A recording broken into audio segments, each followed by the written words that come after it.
Hey guys, welcome to Movie Master, where we rank, review, trailer act, and talk news about movies, TV shows, and video games. Now, as always, I ended the last 2 years off with this kind of video, so I'll be ending off with the same video game.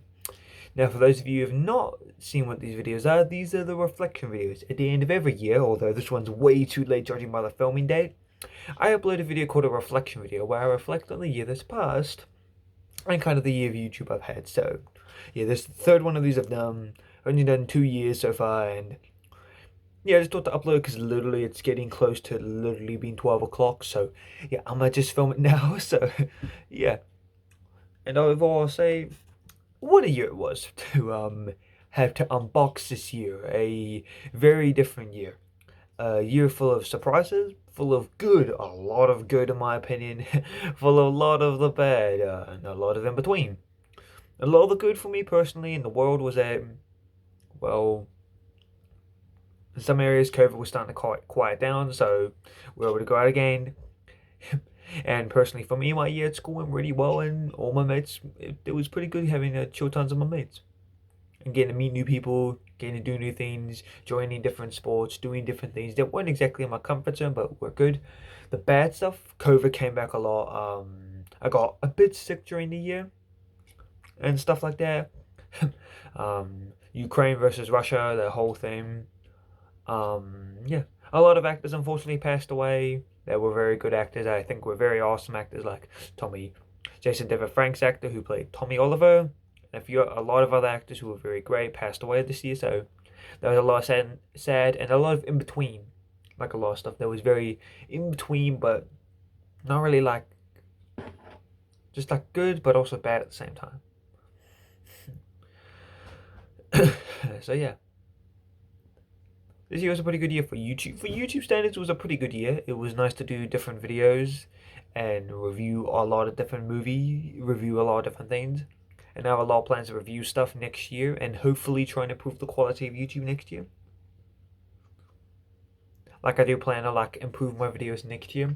Not like directly, you won't see a direct change, but like you'll start seeing notably a bit of changes over the next year. So just be warned.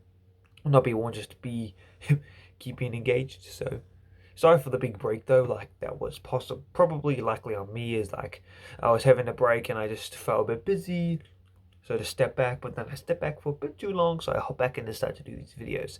Now there were a lot of other videos I planned to film, but I pushed them back to next year.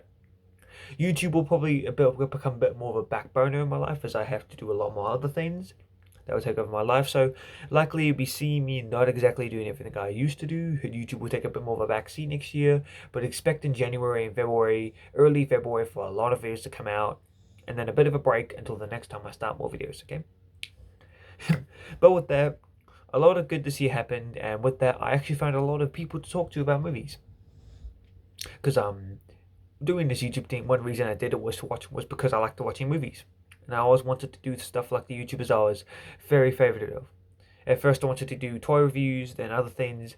Now, movie rankings and all that came from one of my favourite heroes, Sean Chandler. I really adored his content. I hope to one day get to the level of his, but I know that I won't do without a bit of just try and commit more to it. So yeah. And right off the bat, starting with a really good channel isn't something I can't always get. I have to build up to it, so yeah. And hopefully I can improve the quality of my videos, so. But yeah. And mostly just like it was a really good year for me, and I'm very interested and intrigued to see what next year will hold and bring as life goes on. Now it was sad seeing saying goodbye to a few mates this year as I've had to say goodbye, not like in a dead way, but like a lot of mates have left. It's not a big deal, but just yeah.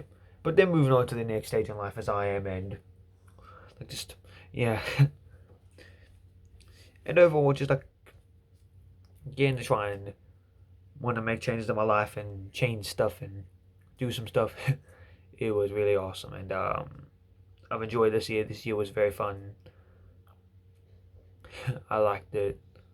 I very much enjoyed it, and I hope next year brings something just as interesting as this year did, and I hope it's a fun time. I hope it's very much a fun time, and yeah, and it'll be here faster than we think. So yeah. So 3 years since 3 years I've been doing YouTube. It's been interesting times, but yeah. One channel I do want to hope to try and get a bit more recognition for, and I'll finally leave it in the link down below, is my second channel, Maximum X, or Max X. I plan to do a bit of a re-altering in New Year's Eve. I plan to re-alter it and like change up the vibe of it and try to do something more, I don't know, more different with the channel. It's supposed to be a secondary channel for me to do fun stuff, yet I rarely do anything on it, so I think it's just one day I'm going to try and do something on there and see what goes on. Like, it's a more experimental channel. Like, I can experiment with it and do different stuff. And I do have some plans of what I want to do. Like, maybe just build stuff on there or review stuff. Like, not movies, but other things to review. Like, talk about other subjects on that channel. Stuff like that. Post my random content there that I want to post. And stuff like that. So, yeah. And my Transformers 4 rewrite is happening. I'm still doing that. Just it's going to take a bit of a while. So I know there's a very excited commenter on my last few videos, and I have nothing against him. He's been commenting on the videos. Yes, it is still happening. Just give it some time. But I am taking the ideas into consideration. But I'm just trying to see what will fit into the story of what I want to build out for the Transformers series. As what I'm doing is that I have a bit of a difficult job here. The fun job is, with my Transformers 4 rewrite, I have to stick to the continuity that they established in the first 3 movies and the prequel comics before there and the comics in between. So I have to try and fit roughly within the canonization of them. And also, my movies will help explain a few things that the movies left out, like a few things like how Barricade's alive after the 3rd movie, or like why he wasn't in the 2nd movie and why he left halfway through the other movies. Or what happened to the Autobots. And some Autobots will be dead, some ones will be alive. I'll be introducing entire characters that weren't even in the Bayverse, revealing characters that were technically already in a movie and died, but I separated them from another character. That's hinting at a character I do want to bring in. And yeah, updating a lot of things, changing a few things. One thing I will note is my Optimus Prime will not be a psychopath. Even though he's not a psychopath, he murdered a lot of characters, which was not in line with Optimus's personality in the film and the show. In the show, he's a lighthearted father figure he's a heartwarming father figure who is a very commanding leader and knows when it's right and wrong to kill, and only kills when he believes it's necessary. The movies have more delved into him killing when he wants to kill. He kills because he wants to kill. It's like a murdering Batman. It misses the entire point of the character, and Peter Cullen has even confirmed on multiple occasions that the Bay films, specifically those ones, have always made him want to say, have always tried writing lines for him that aren't within Optimus Prime's personality. They aren't Optimus Prime. So yeah. And in other news that has happened this year is the DCEU getting a follow-on reboot. It's sad to see that happen. I was kind of hoping they would like do more with Henry Cavill and Ben Affleck, but with how messed up the DCEU's gone at this point, it is like very not surprising they were going to like redo it. Although it would have been cool if like Black Adam and the Flash like were the reboot reset for the DCEU to like continue with a brighter, hopeful future. But clearly, like, just Warner Brothers Discovery want to go in a different direction. At first, it looked like they were going to aim in the direction of continuing with Henry Cavill's Man of Steel and the Snyderverse style. But when James Gunn hopped on, he decided to want to go a completely new direction with his own take on Superman and completely different take. Although I would say, had like they try building the universe more properly and try and do better with the writing of the characters and try giving Henry Cavill more of a chance, including Ben Affleck, tweaked a few things and maybe not let Zack Snyder make those movies. They could like just make a better DC universe.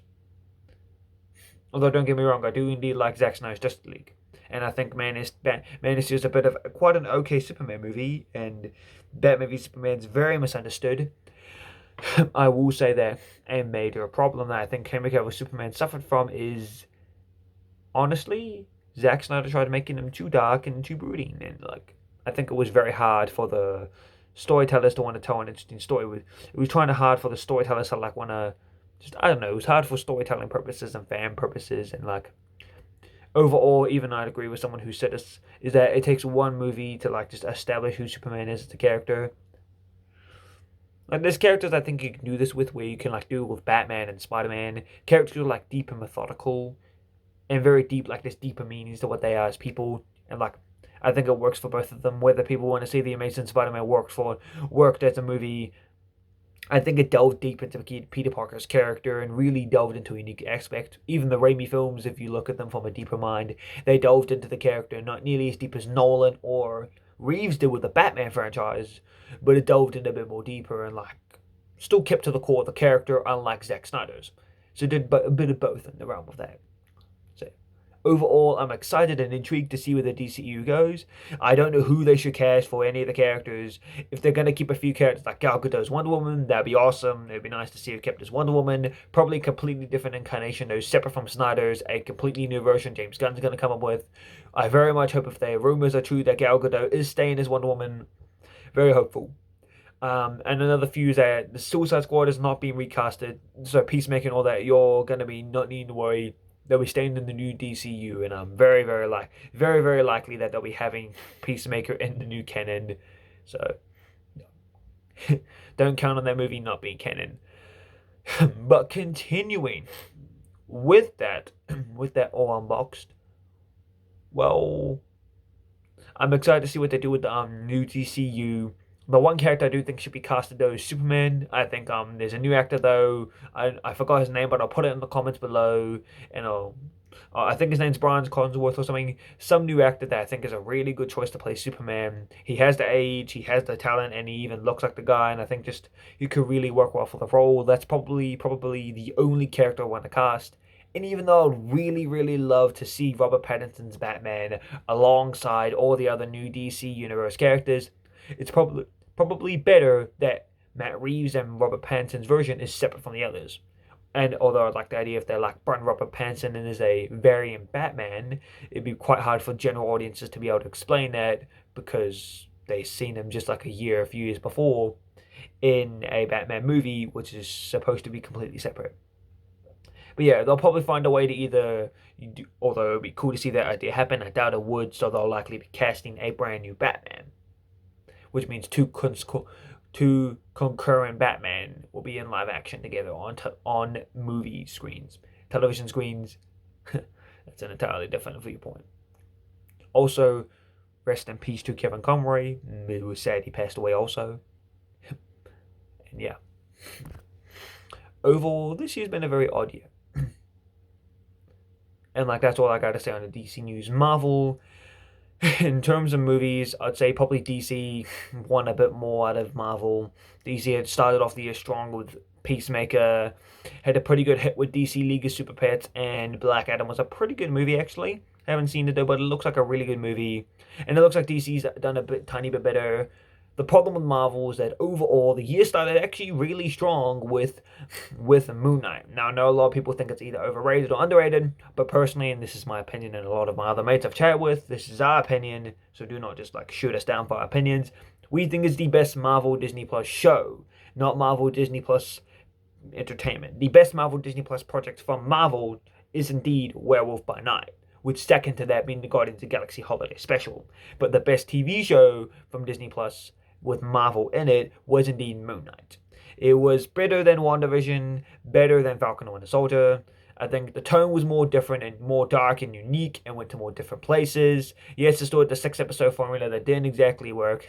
Had a unique character arc though, made you question everything every single time. It left in hints there throughout every episode, which is something that not exactly the other episodes did, because one problem with WandaVision is it felt like it hinted at things that went really nowhere and was supposed to go mostly into setting up Doctor Strange 2. Which is pretty much half of what WandaVision was going to do. And it kind of left hints in there that kind of went nowhere. Quicksilver went nowhere, a few other things. Although I did like the show, though, and how it set up a lot of things. Falcon and Winter Soldier, the tone worked, Black Lives Matter worked, but it felt like a setup for another bigger movie that was supposed to be released before it. Loki, a really good show. I thought it was a really good brand new introduction, just like a new introduction to the multiverse, connecting to Avengers Endgame, but setting up the multiverse storyline for What If. Black Widow was okay. All in all, Marvel 2021 was really good. Was good, actually quite good. This year was meh. No, just like it started off really good with Moon Knight, which was a really unique, different, more standalone show that was very different from the other ones. Then went into the more meh with Doctor Strange 2. Like, it was okay in terms of quality. I don't think it's as bad as everyone says it is. It was definitely overhyped and is now definitely overhated. Like, it's not a terrible movie. I think people placing it like lower in their rankings. It's their opinion, but in my opinion, I'll probably put it a bit higher than Thor 4 and a few other movies on the list. Like, it's a good movie. Sam Raimi's zaniness works. The plot works pretty well. And like the cameos were nice, but one of my problems is I wish the cameos were done better, and I wish the cameos were done a bit better and explored more. Like, I felt like they really wasted John Krasinski as Mr. Fantastic. I think Kevin Feige now has a habit of, no offense, wasting really good characters in the recent Phase 4. Wasted Quicksilver a second time, by the way, may we say, and the better Fox version they wasted. And they also really wasted, like, a lot of characters they wasted in this phase, and I think the cameos weren't done to the fullest. It did not live up nearly to the amount of they said multiverse of madness in the title, and they didn't put nearly as enough multiverse as they said they were gonna. All it did was like introduce and set it up. There's no slagging on Raimi. It was likely the studio telling them like, hey, dumb down this storyline so that we can set up a bigger one. So yeah, after that, the movie was okay. Then after that, we got a meh where Miss Marvel was a good show. I think it had a pretty strong start. It had a unique vibe overall. I liked the fact that like tried to garner towards a audience that was very much there. But as it went on to the later parts, it kind of became another generic show, and the villain was kind of nah. I honestly could care less about the villain. I honestly don't know who they are anymore and forgot about them. Their motives was to go back to their dimension, but I could honestly care less about who they are. I like the fact that it sets up the Marvels, but I honestly kind of just didn't care about the show when it ended. Like, nice. Sets up more stuff, but did not care at all. After that, we now got Thor Love and Thunder. Goodish movie. Like, I like the fact that garnered towards kids, which is another mate of mine I talk about movies with agrees that like it worked as a kids movie garnering towards kids. But, however, they made Thor way too dumb for his own good. Like, that guy was way, way too stupid. And this guy, like, it very much in the movie, well, it very much made it clear that this Thor felt like a completely different guy from the last few movies. In Thor 1, we get introduced to an arrogant guy who's trying to go through an arc and becomes a more better person. And in Avengers, we see him trying to work better with another team and work with others and try to get to know Earth more and try to learn that not only should he be protective, he should work with others to help keep his world safe. With that, in the next installment, we have Thor 2, although it gives him a very bland arc, though. Like, that movie gave him a pretty bland arc, and when we say in records of what's the worst of Thor movie, I'll probably still maybe put Thor the Dark World down lower, but overall, Thor the Dark World even tried giving him a semblance of a character arc within his character. To what that was, I don't know what the hell that was supposed to be even. Honestly, I don't know either. Avengers 2 was more trying to set him up for Infinity War, but there was definitely an arc there to give the character. Thor Ragnarok was like, mostly the character arc was like, accepting that Asgard isn't the place, it's the people, and that his hammer, it wasn't a source of power, it was just to harness and control it, and like optimize it to its best ability. Whereas in Avengers Infinity War and Endgame, we see that it's all about Thor learning to lose and then learning that he needs to find out who he wants to be, which sets up a great storyline already set up for Thor Love and Thunder. Although it just feels like they barely even explore the concept of him having an identity crisis. It's never really explored in the storyline. Like, it feels like they just close it up in the first half and then don't go anywhere with it. In my opinion, the film should have gone with a storyline about him going through a midlife crisis. And right as he was going through this, he ran into his old love and flame, Jane Foster, with his old hammer. Which not only that, strengthened the fact that he felt like it was a midlife crisis. Like, his hammer was now back in one piece somehow. Like, it was back together, but it wasn't with him anymore. And it was now with Jane. And he could no longer really, it wasn't really his anymore. He tried to want to use it, but eventually, when he just realized it wasn't his anymore, he let Jane have it. And like, just, that could have been a really great way to give him an arc. Instead, what we got in the movie was Thor thinking about a midlife crisis for about the first 10 minutes, first fight scene, boom, gave it up, and then after that, pretty much the rest of the movie focuses on none of that other stuff, and him and Jane's relationship. Jane was done pretty well, don't know how the hell Thor's hammer repaired itself automatically. Gore was a great villain, severely underutilized and severely underdone. I did not like Thor's costume, it was way too colourful for my taste. And Thor, It's especially for Thor, does not wear a costume that colorful on him. So yeah.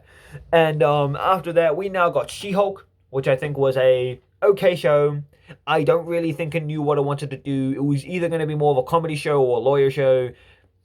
It completely misused the character of the Hulk, and really just, I know why they did it, but it felt like they really did an underwhelming kill-off to a great rivalry between Abomination and Hulk. Now, I get it. It's been 14 years since The Incredible Hulk came out in 2008. Naturally, the writers were going to have a bit of a difficulty without the fact there was no Incredible Hulk 2 nor sequels released to continue their storyline. I just kind of wished She-Hulk continued their storyline and then set up another possible series involving the character. But no, the show was just kind of meh. It was all the way through just meh, and kind of just didn't really work for me. And the finale was weird. I did not like the fact of what they did with a few things with it, and just yeah. And the fact like they automatically killed a lot of ideas for storylines that I think could have gone somewhere. I was really bummed with it in general, and I don't know, it just didn't exactly work.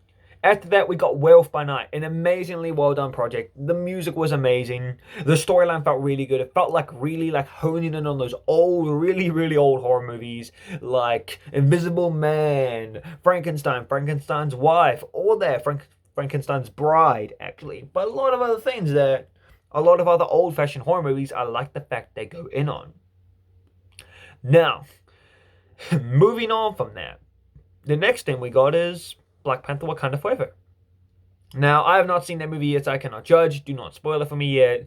But what it looks like is it looks like a pretty good movie. I haven't seen it yet, but I will likely be watching it eventually whenever it comes up onto Disney Plus. Next after that is the Guardians of the Galaxy Holiday Special. Bloody hilarious, found it funny at every turn, and I think it really worked well. It continued from where the story left off for them in Avengers Endgame, and partially referenced Thor: Love and Thunder, with setting up ideas for their next journey ahead into the next film, Guardians of the Galaxy Volume 3. So yeah, I'm pretty psyched for that and excited to see where that goes. And where will 2023 go? Who knows? Got some pretty good stuff. For gaming, I think Marvel will be probably pulling out and winning the game stuff next year. This year, I don't really know. I never really played any of the games that came out this year. I heard Midnight Suns came out. I don't know how popular that's been recently this year. I heard a few other things came out, but that's all I know. Next year, we got Marvel Spider-Man 2. We got a few other games coming out that are related to Marvel and DC. Suicide Squad, Kill the Justice League, I'm pretty sure is coming out next year. A lot of other things, and I'm very excited to see where those go and where they shall take the story. And yeah. Other than that, the next year, DC's got some stuff lined up. They got Shazam, Flash, Aquaman 2, and more. Marvel, we got Ant-Man and the Wasp: Quantumania,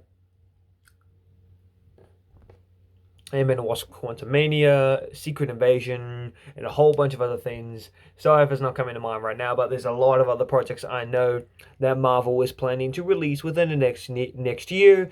And like, yeah, it's weird saying next year because literally in about I think about 20-30 minutes it's going to be New Year's Day, and like now it's the end of the year. Like, there's been through so much, and I even have like this really cool thing that I've been wanting to show on the channel for a while. This really cool Marvel calendar. So I bought this last year, and at the end of last year, knowing that I would use it, and on the front you have the Marvel Comics logo for 2022 calendar, and on the back you have each month's calendar picture. For the first month, the picture is obviously the Marvel Comics logo, then like things and days I'm going to do, and on the bottom you have notes that you can write down on it. And February, it's the same thing with the notes and days. I'll just show you the pictures. It's the Invincible Iron Man picture. Just get it. Look at that. So I just get it like a little look at that. Next thing, March. There we are. April, which is that. May, Ant-Man. June.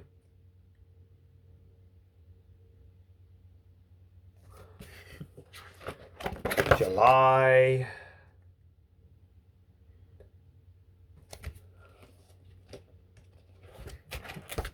August, September,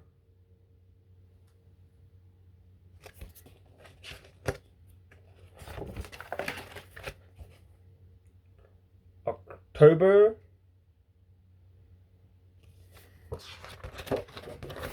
November, second to last month, and December, the last month of the year. Same thing, all the days here, all the little notes. I even have reminders like prize giving in school finishing on December 12th, and everything else.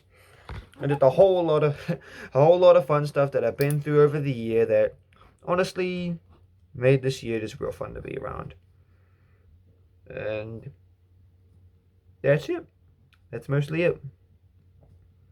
Overall, it's really kind of a bit weird as the year's kind of gone by fast. Like, I've had a lot more to do this year than I thought I would, and it was just weird, like, doing a lot more things than I normally would in a year, and so. I'll be handing this up for one more day, then I'll be taking it down. After that, this calendar will likely get replaced with another Marvel calendar, as I kind of like the tradition, so I'll just keep going with it. Now, I've searched around, I either will be getting that or a MCU live action one, which will be different, based on the movie stuff. But I'll just see what I can find around, and I'll go with whatever I can find. But mostly with that, eventually now I'm going to have to let this video come to an end. But with that, overall, this year's been a really good year for me. I hope to you out there, it has been a pretty good year for you too. Thank you for some of the new subscribers, and thank you for letting me make my content. Next year will be a pretty interesting year. I'll be uploading a lot of reviews I was meant to upload this year, but I couldn't. But yeah, nonetheless, I hope you guys have a very great year, and a very good next year. And with that, I wish you a very late Merry Christmas. I hope you guys had a very good Boxing Day, and Happy New Year's Eve. And until the next time, well, who knows when that is. All I know is that, so all of you out there, have a very good day, and I hope you guys had a very good year overall, and that I enjoyed my year, and I'm looking forward to spending my next year as a senior, because I'm now finished my year as a junior. I'm going to be a senior next year in the time zone of the country I'm in. So with that, I leave you with that message. So with that, have a very good day, good evening, goodbye, and good night. And until the next time we see each other, which will probably be on January 1st or 2nd, or early January, that is that. Until the next time, you guys have a very good, safe afternoon. And see you guys later, alligators, and bye-bye now. Till the next time we meet, guys, this is Movie Master talking all about movies, TV shows, and video games. Bye-bye. Oh, wait, hold on. Adios, mi amigo. Bye-bye.